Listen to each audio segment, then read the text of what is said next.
आम आदमी पार्टी ने चुनाव आयोग पर गंभीर आरोप लगाए हैं, साथ ही भाजपा पर भी निशाना साधा।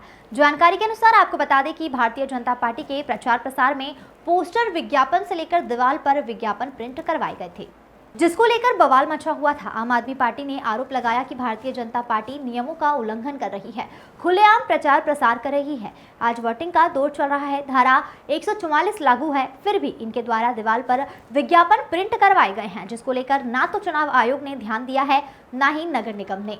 आज वोटिंग है और कई लोग यहाँ वहाँ से गुजरते हैं, जिनकी नज़र मोदी के प्रचार पर जाती है, जिससे लोग प्रभावित होते हैं। आम आदमी पार्टी का कहना है कि अगर इस प्रकार के विज्ञापन कोई और दिखता तो उसका नामांकन रद्द कर देते, लेकिन इस पर किसी भी प्रकार की कोई कार्रवाई नहीं हो रही है। निर्वाचन आयोग की भाजपा से मिली भगत है। Bureau report. को 2-2.5 महीने पहले पोता गया था और इसमें लिखा गया था हमारा वोट मोदी को। ये प्रचार था। आचार संहिता लगी, उसके बाद भी इसको दीवार को नहीं साफ किया गया, लगा रहा। ना तो नगर निगम ने ध्यान दिया है और ना ही चुनाव आयोग ने। और ऐसे कई दीवार हैं जो यहाँ पे अभी भी 5 तारीख के बाद 5:30 बजे के बाद सारे चुनाव के सिंबल्स हटा दिए जाते हैं नगर निगम के द्वारा, या चुनाव आयोग की जिम्मेदारी होती है कि वो ये चीज़ देखे कि किसी पार्टी का कोई बहुत तेज प्रचार तो नहीं है सामग्री, मगर दोनों ने अनदेखी की। इतनी बड़ी दीवार है और यहाँ पे 1.5 लाख वोटर हैं। 1.5 लाख वोटरों को जो कि पूरी तरीके से प्रभावित करती है। आप देख रहे हैं 6 लेन है, मेन रोड है, आना जाना यहीं है। यहीं पे ही लगभग कम से कम 12 पोलिंग सेंटर्स हैं यहाँ पे। तो इन 12 पोलिंग सेंटर पर ये पूरी तरीके से असर डालेगी। आम आदमी पार्टी सिर्फ ये मांग करती है क्योंकि यहाँ पे निष्पक्षता कम दिखाई दे रही है और ये चुनाव आयोग का जो 144 लगाती है उसका उल्लंघन है। कानूनी प्रक्रिया बनती है, आलोक शर्मा का टिकट तत्काल प्रभाव से निरस्त किया जाए। बताइए, अभी क्या आप यहाँ पे विरोधाभास कर रहे हैं? देखिए, भारतीय जनता पार्टी ने चुनाव आचार संहिता की जिस तरह से खुलेआम धज्जियां उड़ाने का निश्चय किया है वो आपके सामने है, किसी से छुपा हुआ नहीं है। ना ये कानून मानते हैं, ना ये चुनाव आयोग को मानते हैं। सिर्फ और सिर्फ तानाशाही करके एन केन प्रकरण ये सत्ता में आना जानते हैं।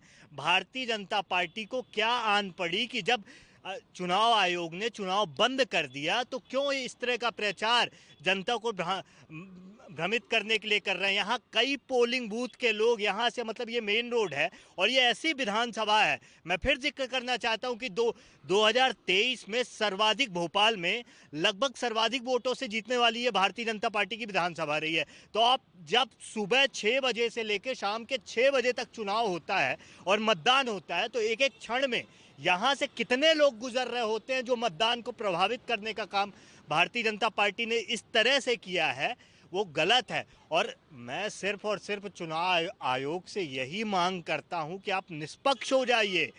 हम भी भारत देश की पार्टी हैं, हम भी राष्ट्रीय पार्टी हैं।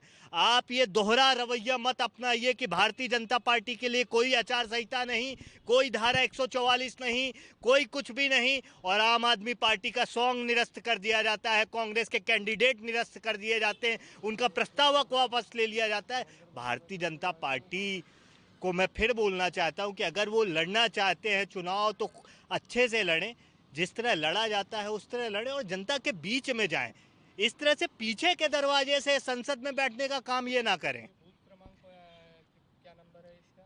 बूथ वार्ड 80 है ये, और ये मानसरोवर ये है उसके सामने 82 नंबर पे। तो वहाँ पे बेसिकली वही उसमें जो कुर्सियां बनी हुई हैं, जो जनता को बैठने के लिए कुर्सियां दी गई हैं, उसमें माननीय विधायक जी का नाम लिखा हुआ है। उसमें भारतीय जनता पार्टी का वो जो बेंच कलर होता है, सो कॉल्ड जो ट्रेडमार्क कलर है, वो उसमें है। तो ये किस तरह का चुनाव ये चुनाव आयोग करा रहा है, या फिर सिर्फ दिखावे के लिए चुनाव आयोग करा रहा है। यहाँ 11:45 पे शिकायत दर्ज कराई गई, आपके घड़ी में समय हो रहा है 2:10। बिल्कुल बिल्कुल, सारे अधिकारी अंदर बैठे हुए, पटवारी बैठे हुए हैं। वो मैं तो ये जान रहा हूँ, देखिए उनकी मंशा तो सिर्फ और सिर्फ इनडायरेक्टली यही है कि शाम के 6 बज जाए, जनता जितनी देख के वोट कर सकती है कर दे, और विपक्ष के लोगों को जिस तरह से उनको दबा दिया जाए, खत्म कर दिया जाए चुनाव ये।